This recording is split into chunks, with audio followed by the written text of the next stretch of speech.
السلام عليكم ومرحبا بكم في وصفات فاطمة نذير. في هذا الفيديو ان شاء الله غنحضروا مع بعضياتنا المرقه الاصليه، المرقه ديال الزمان بدون اضافات، بالفينو. الفينو والماء، الطريقه اللي هي سهله للتحضير، الطريقه اللي هي جديده وحصريا اول مره على قناتي. كنحضروها في واحد الوقت اللي هو قليل بزاف وبدون زبده.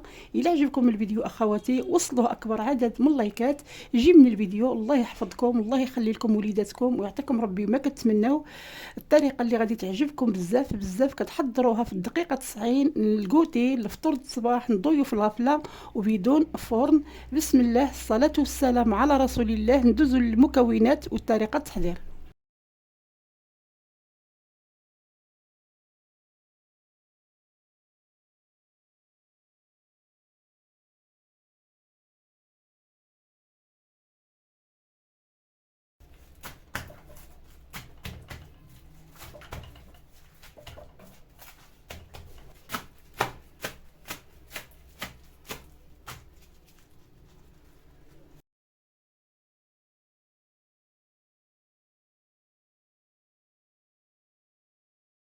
بالنسبه للدقيق اخواتي، من الاحسن يكون نوعيه مزيانه. عندي 3 كيسان الفينو السميد الناعم، كاس ديال الدقيق الابيض العبارات كلهم بكاس العنبه، معلقه ديال زيت الزيتون اولا الزيت العاديه. من الاحسن العجينه فاش تكون عندنا فيها الفينو ولا السميده كنعملوا واحد المعلقه الزيت باش كتجي العجينه ديالنا لينه، كتجي الاستيك. كالمكونات في هذه الوصفه هذه: الماء والملحه فقط، الملحه على حسب الذوق، الماء على حسب الجو.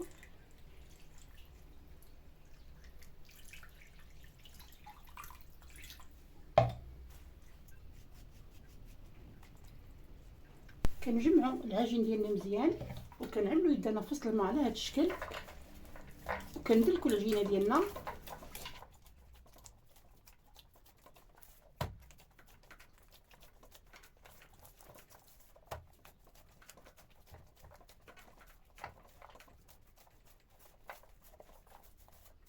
عاود كنعملوا يدنا في الماء.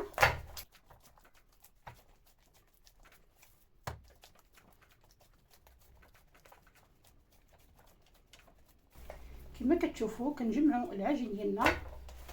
ملي تكونوا دلكوا العجينه ما تعملوش الماء فوق العجينه. العجينه ديالكم فاش كتبغيو تدلكوها كتبقى تقطع. خشيو يدكم في الماء ودلكوا العجينه، وغنخشيها في الكيس البلاستيكي.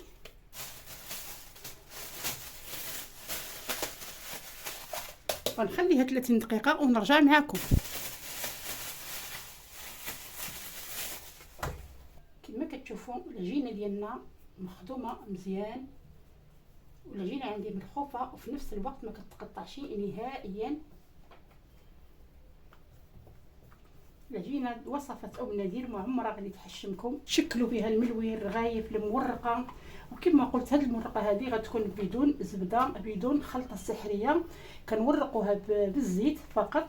كنقطعوا الكويره ديالنا، كنعملوا يدنا بشويه ديال الزيت. هذا العجين هذا غادي نقطع منه 6 ديال الكرات.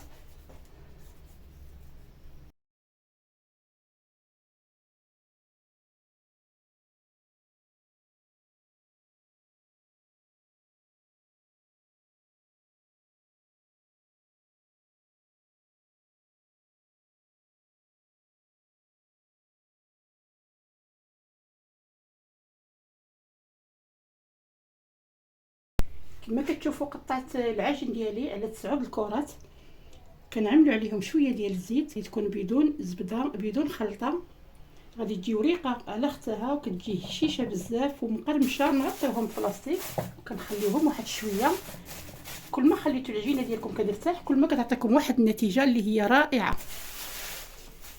كما كتشوفوا العجينه ديالنا ارتاحت معنا. كندهنوا سطح العمل بشويه زيت.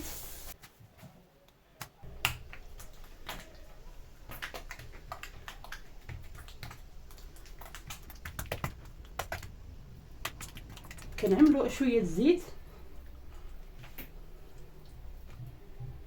وهيدا غنكمل العجينه ديالي كلها باش ما نطولش عليكم الفيديو اخواتي. كل وحده عندي فيها 3 ديال القطع ديال العجينه. كنخليهم يرتاحوا واحد شويه، ما كنفوتوش شي 5 دقائق باش العجينه ديالنا كتطلق معنا بسرعه. كما كتشوفوا كنورقوا العجينه ديالنا مزيان، على داكشي كنسميوها المورقه. كنفعكم بزاف اليوميات ديالكم، ضيوف الغفله كتحضر في سرعه. اللي بغى يعملها في الفران ماشي مشكل، انا غنطيبها في المقله سبق لي وحضرتها معكم في الفران، كتجي رائعه وريقه على اختها. من الاحسن كنورقوا العجينه ديالنا وهي مستطيله، ما كنورقوهاش دايره.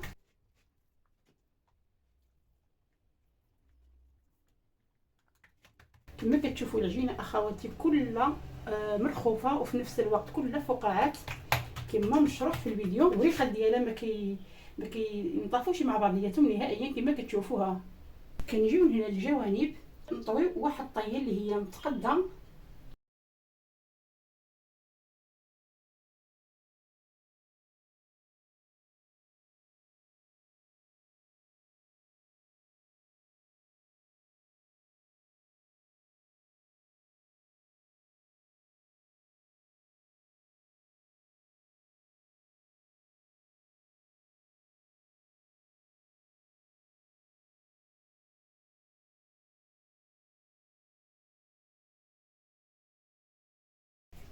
وكنحطوهم على جنب حتى كنساليو الكرات اللي عندنا.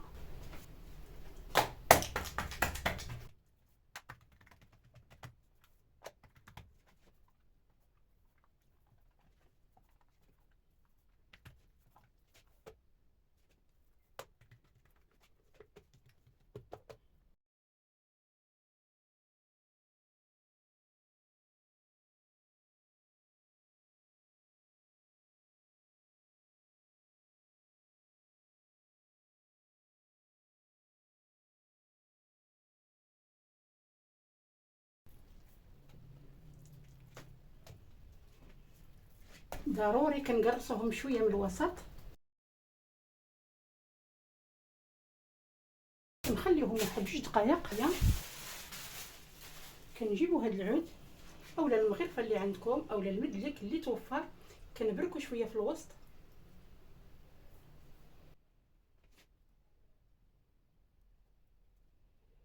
كنجيبوا المقص ديالنا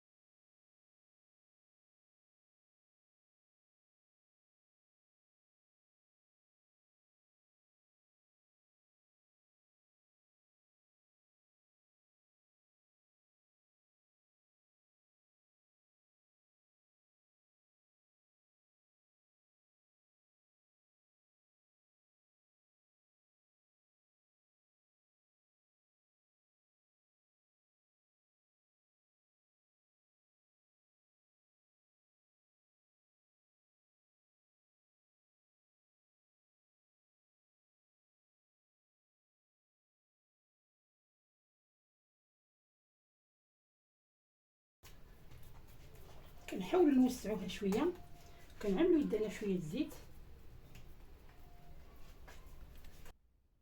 نجيبوا المقص ديالنا وكنضربوا في الوسط اولا القطعه البيتزا.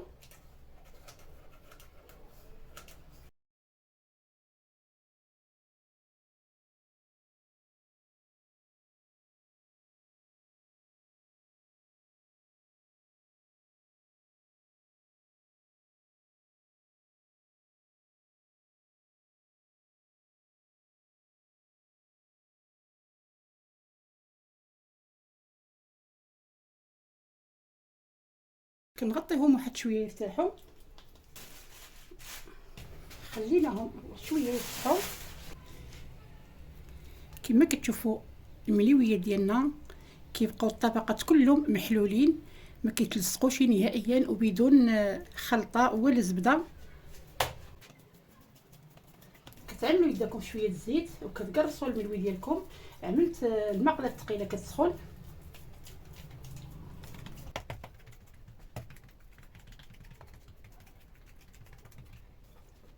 كنعملوا واحد نقيطه زيت البلديه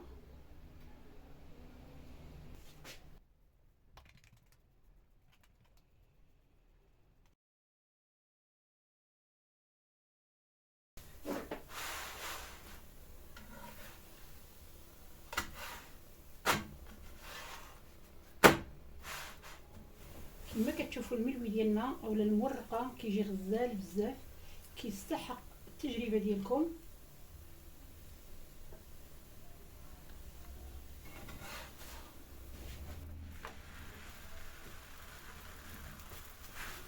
كتشد راسها كنقلبوها وكنبقاو ندورو فيها.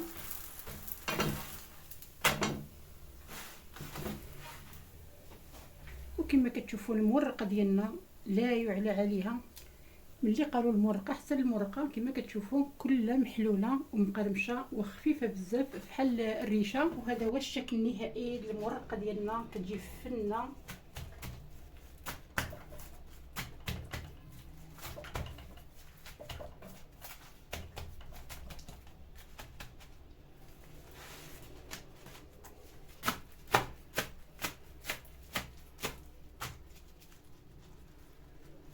المورقه ديالنا خفيفه بزاف ومقرمشه، كتستحق التجربه ديالكم. الى عجبكم الفيديو اخواتي وصلوه اكبر عدد من اللايكات والبارطاج مع الحباب والعائله والتعاليق ديالكم الطيبه. السلام عليكم، نتلاقاو في الفيديو القادم ان شاء الله. الرقه كتجي يا سلام مع الكويس اتاي اولا الصبه اولا الحريره. كنحضروها في الوقت اللي هو قليل بزاف كما كتشوفوا.